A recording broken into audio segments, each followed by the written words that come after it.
Hey, this is Michelle Smith from the United States Olympic gold medal winning softball team, and you're talking sports with Randy Harris. All right, we're back. Final segment here, coming to you live from the Cool Breeze AC broadcast facility. This is Knockout Radio, brought to you by Staff Zone, 8-Man Strong, and Bucked Up Energy Drink. The final week of preseason in the NFL. The Bucs finally get a home game, taking on the Miami Dolphins. More importantly, I was out with the Bucs earlier today, and one of my favorite events, just because I'm a fat pig, is when we get to go sample the food in the suites, and that goes down in Tampa on Monday. And awesome. Yeah, I'm looking forward to it. That's always the most fun part of Super Bowl week. Absolutely. Oh, my God. Taste of the NFL. The Taste of the NFL has gone down a little bit. Really? I hate to say it because it's one of my favorite events. They've changed a lot. Back in the day, the Taste of the NFL, you'd have almost 35 booths, yep, and every team would have a player, and they've cut it down to like 15. I'm not ripping it. It's a great charity event. Yeah, and if you think about it, COVID probably had a lot to do with it. Absolutely. The restaurant industry was hit hardest of pretty much it, and jiu-jitsu, by the way. Any gym couldn't. There's more competition now. Like, you got Shaq doing his party and all these other parties. No, for sure. And it's Saturday, so there's a lot of those big ones. But I thought what you were going to say was the best food tasting that they did, and this year really, because it was in Vegas, was when they take you to the arena. We changed our flight. We had to pay extra to change our flight to get there in time, where you got to, and the fans don't want to hear this, and I get it, but we got to test all that food up in that expensive suites. Yep. That is absolutely crazy. Yeah, it's great. I mean, but it was, when I was covering the Super Bowls, 10 years ago, it was one of the events that everybody showed up. Even the professional players showed up with their families. It was really special.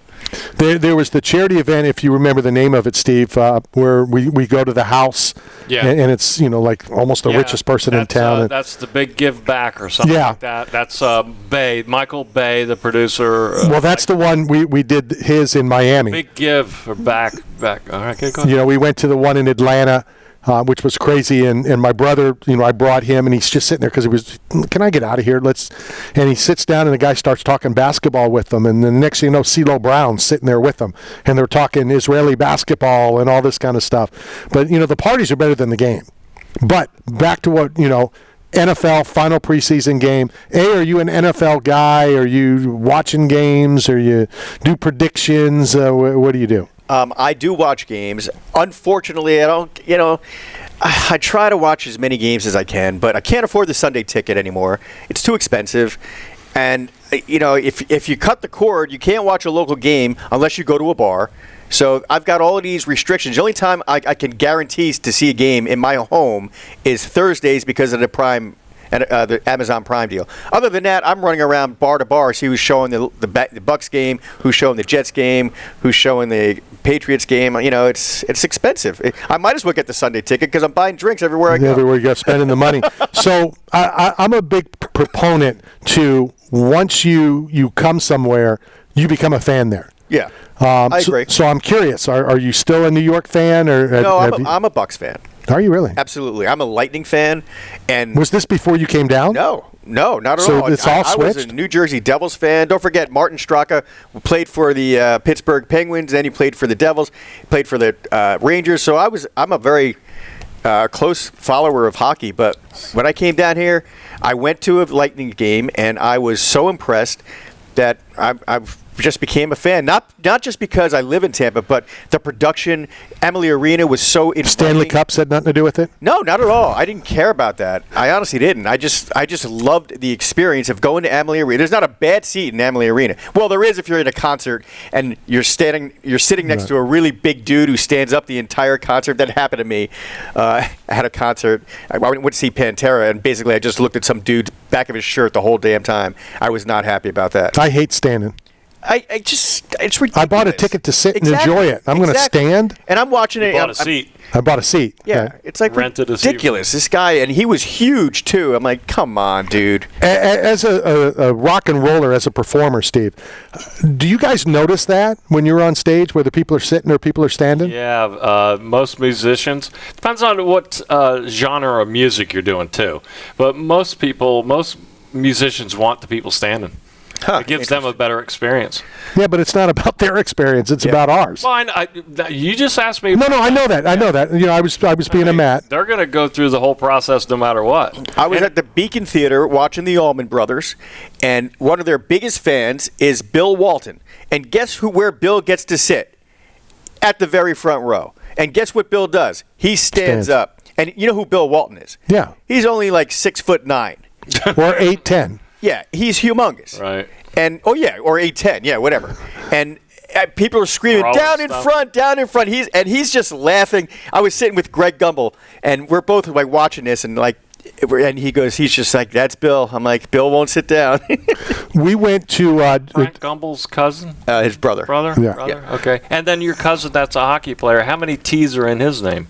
Just one. Just one. Okay. I went to go see, since you're dropping names, I went to go see my buddy Robin Zander in Cheap Trick, and we went to it at Ruth Eckerd Hall, and we moved all the way to the very back row. It was John Robinson and I.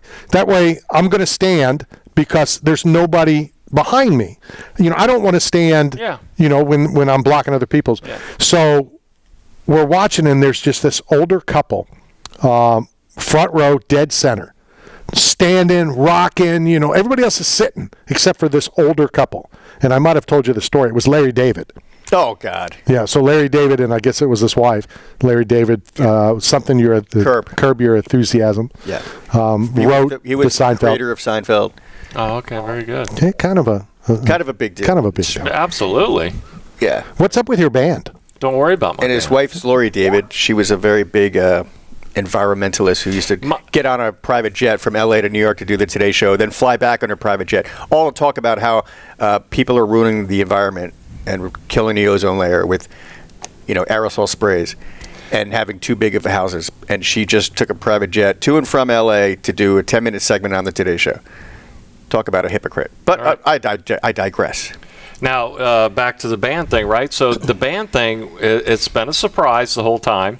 And then, my friends and fans like to pay attention to what I'm doing. And now you just dropped that I'm in a band. It was going to be a secret. Oh, it was a secret? Yes, it was. I'm not going around telling people. And if Mike would like to wait until I get done with my conversation.